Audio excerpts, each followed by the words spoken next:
Coach, a lot of people are talking about that battle at the corner spot between Triquez and Dante. Just kind of take us in there. What's that battle like when you see it from them? I think I've been excited, all right?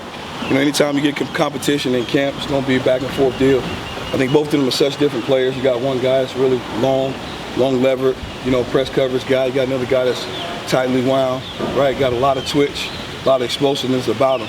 Okay, so both of those guys are battling day in and day out, sometimes by the period, you know what I mean? So one guy has a better period, and then the competition is coming, the next guy picks it up the next period. So it's been fired up. I've been fired up, right, to kind of see those guys respond right to the competition, because we don't compete against each other here. We kind of compete with one another, you know? Is the rep distribution there, Rod, going to be more about situations, matchups, or is there somebody in your mind right now after the first two scrimmages, that has a decisive advantage? I think, you know, camp is one part of it, you know, but I think as we transition out of camp, which we still are in camp, you know, kind of that's going to be evaluated on how you handle game preparation as well. You know, it's not just camp, how you handle a game plan, how do you take the coaching and the adjustments to our seasonal rules, right, into a particular game. That's going to be evaluated as well. So I think we're kind of still moving through that stuff, man. Those guys are so tight in there in terms of the competition. Not ready to call it just yet. Who's your fourth outside right now? You know, I think, we got a lot of guys, you know what I mean, that still got the opportunity. Dante Davis is doing a really good job right now showing himself. Dante Davis, you know, has got back in on the grass, and he's kind of picking up where he left off from.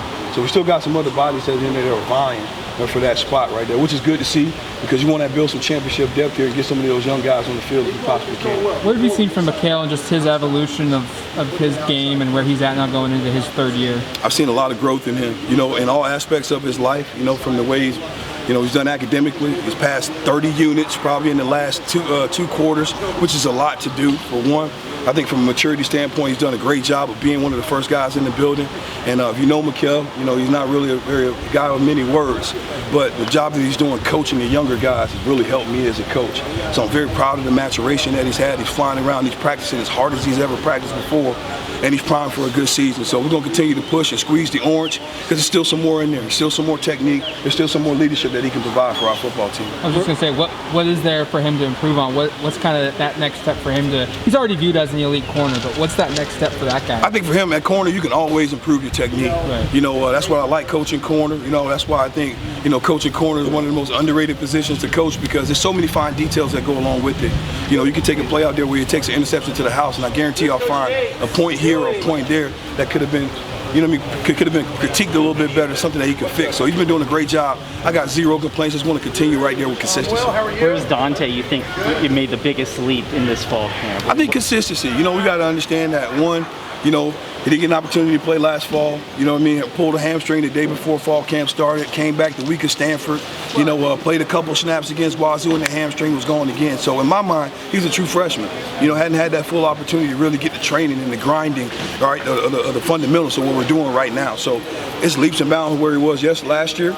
Okay, just because he's getting those reps. But man, he's a phenomenal athlete, right? That we're just trying to continue to hone in on his consistency and his process. Where do you land on experience? Because if you're not a good player, it doesn't really matter how many years you've been in a program. But at the same time, there's going to be guys that are going to be playing in this game that haven't played at the college level. Like, what's kind of your view of just this room? You know, I think anytime, you know, guys haven't played, you know what I mean, that's where you're going to make your claim at on the grass, right? The only experience is getting out there in the game. You know, watching it on the sidelines is only going to help so much. So some of those guys are going to go out there, they got to go out there and fail, and they got to grow, right? There's going to be some opportunities for them that they're going to fail in, right? And then there's going to be opportunities that after they fail, they're going to begin to grow, right? And change those areas and change those improvements that they need to make going forward. So I see it like that. You know, you get out there, you're going to make some failures. You're going to make some plays, but it's not the end of the world, right? We got to have a great response mechanism in our mind, make sure we respond to whatever the next play is. So the experience is going to take itself. Right. You got to get out there on the grass and prove that you belong. So the competition goes through camp, but you still got to compete based on your production that's on the grass. Yeah, what's the biggest thing you tell your guys? What do you tell them to remember as you shift from fall camp to game? Stay on edge, right? We're shifting, you know what I mean, only partly. You know, this is still fall camp. We are still grinding. We are still competing. We are still, you know, competing for our roles on this position. So I think my message then would be, hey, look, don't let your foot off the gas, right? Because there may be someone else behind you that's continue to push. As you let off the gas, it's going to pass you up and take those opportunities from you. Coach, what is it you like about coaching the cornerback position? You know, you've got to deal with a lot. You know, what route would come at you, get asked to do a lot of different things. What do you like about coaching corners? You know, I think it's a challenge of competitiveness. You know, we play a reactionary position. The wide receivers, the tight ends, the running backs, they know exactly where they're going.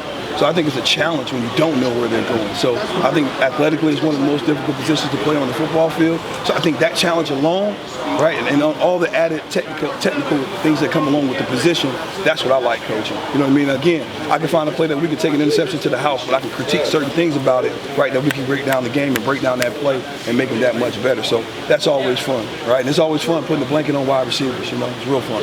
You talk about it being a reactionary position. A lot of guys that play corner or DB play receiver in high school as well. Are you seeing that benefit from some of the guys in your group maybe? I do think you see it at times, you know, but I still think, you know, the best learner at playing corner is playing corner. You know, there's no substitute for getting out there in the back pedal, right, and transitioning forward. I think where the wide receiver skills come to play at, the ball skills, right, and sometimes there's an incline ability to recognize pass concepts, having played on the offense side of the ball, whether at receiver or at quarterback, which we have some guys who've done that in the past. So I think that's where you get the carryover, right, in terms of the position, you know, from the receiver room right to DB. All good? All right, appreciate y'all, man. Y'all take care.